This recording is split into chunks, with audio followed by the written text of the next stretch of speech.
नारदादियोगिवृन्दवन्दितं दिगम्बरं काशिकापुराधिनाथकालभैरवं भजे।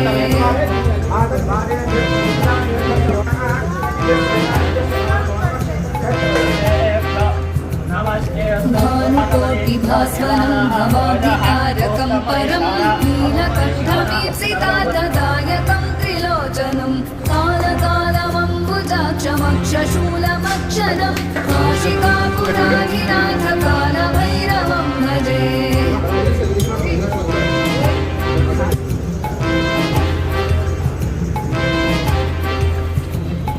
शूलटङ्कपाशदण्डपाणिमादिकारणं श्यामकायमा